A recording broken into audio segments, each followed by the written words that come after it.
Nasasabihan na ho mga kababayan ng ano, lumaki ang ulo. Oh, hindi, pansin naman natin 'yun, eh. Lumaki na daw ang ulo ni Chis Escudero.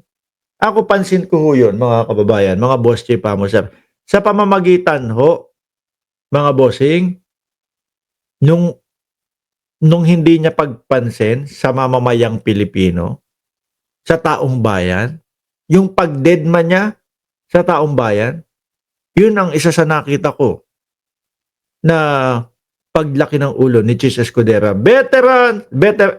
Chis Escudero, veteran, columnist, Senate President Chis, lumaki na ang ulo. People are noticing Chis Escudero's head swelled since becoming Senate President. Isa pa po napansin ng mamamayang Pilipino ho dyan, mga bossing, ha? Yung pagiging diktador nga ni Chis Escudero, mga kababayan. Bakit to?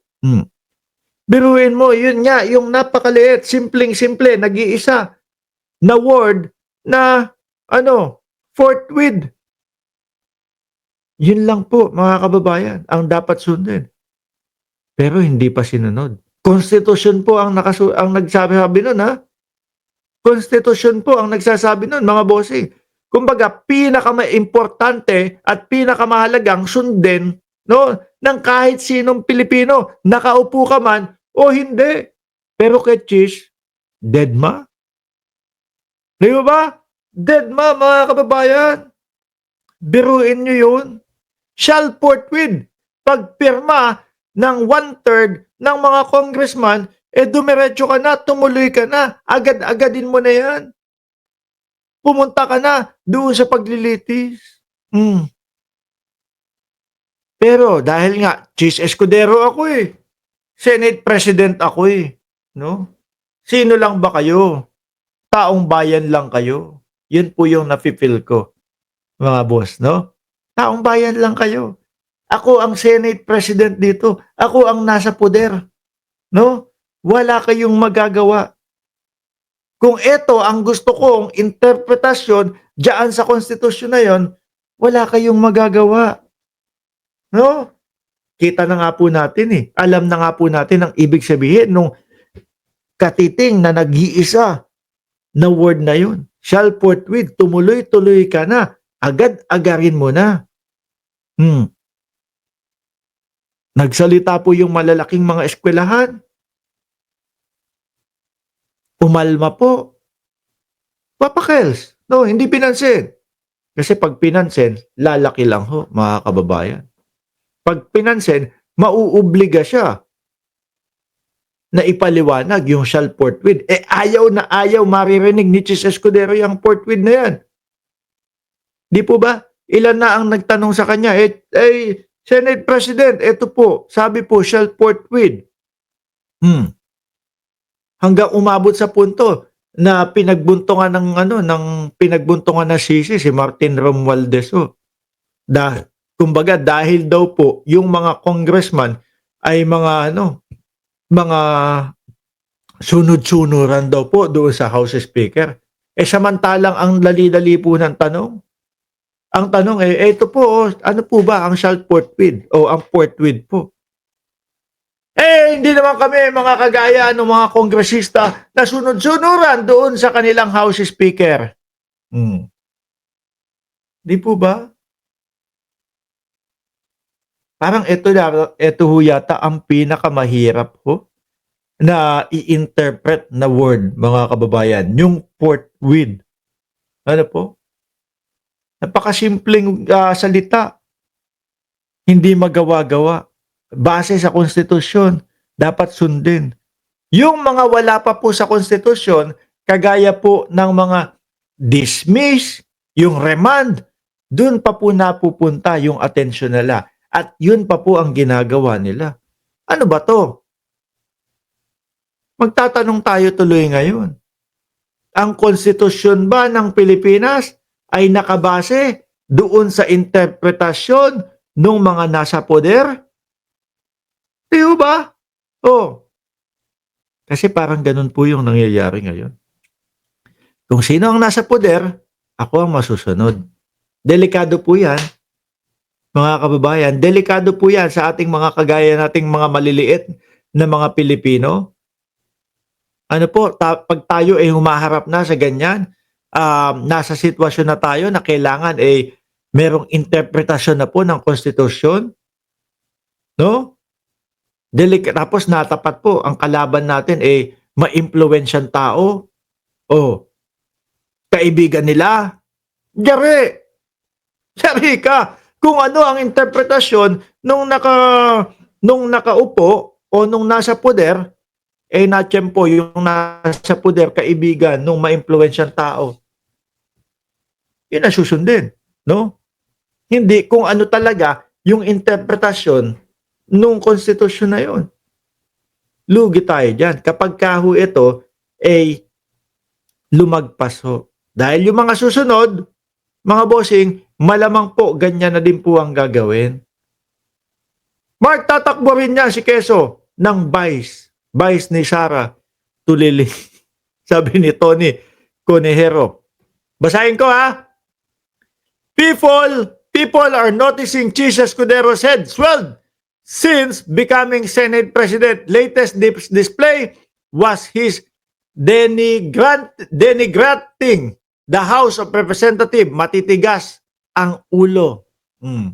Hard-headed daw po yung mga congressman. Sabi ng veteranong opinion maker na si Jarius Bondok.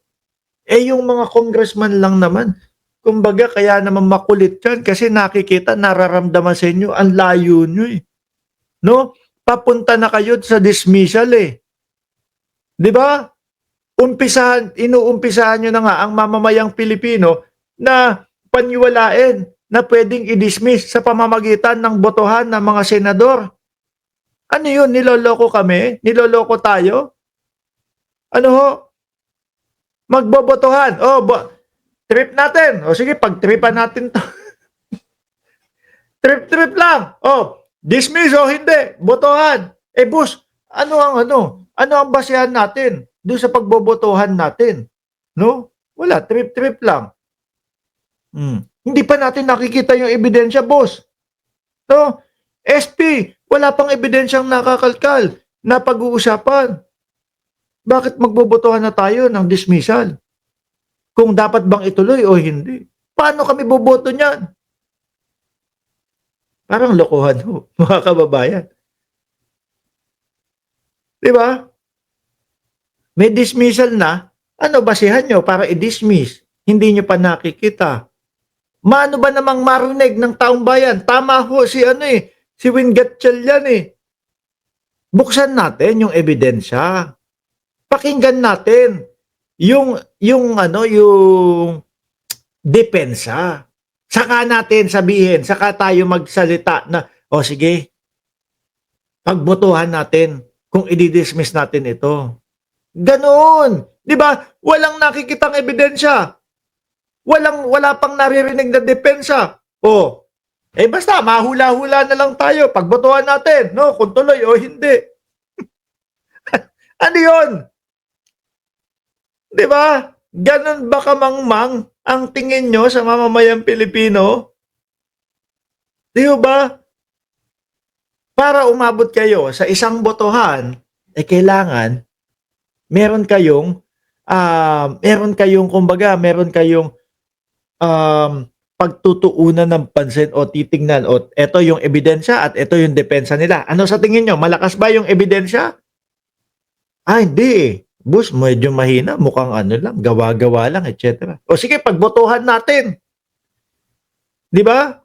Pero yung sasabihin nyo sa amin, magbobotohan, tapos wala pang nabubuksan na ebidensya, wala pa kayo nakikitang ebidensya, wala kayo naririnig na depensa, parang nanghula na lang kayo nun. Di ba? Samantalang ito, nagsusumigaw ang mamamayang Pilipino.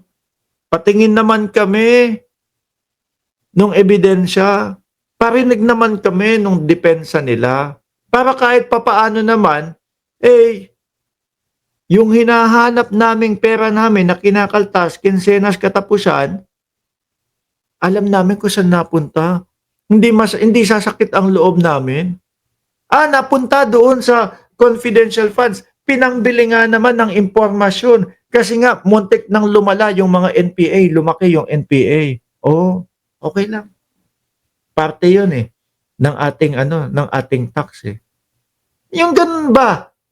No, pero kung ganito ang gagawin ninyo, ni hindi nyo man lang pabubuksan yung mga ebidensya, hindi nyo ipaparinig sa taong bayan, lugi naman yung taong bayan nun. Parang wala kayong magagawa basta kaltas sa inyo yung tax na yan, no? Wala kayong magagawa kung hindi nyo alam kung saan napupunta yung mga tax na yan. Oh, kawawa naman ang taong bayan. Parang ginawa nyo namang alipin yung taong bayan nun. 'Di ba? Sige, akin na yan, kolektahin yung tax nyo. No. Pwede po ba magtanong kami? Saan po napunta yung tax? Hindi. Wala kayong malalaman. Ganyan na ganyan, no? Yung ano, yung nangyayari, mga bossing. Parang walang karapatang magtanong ang mamamayang Pilipino.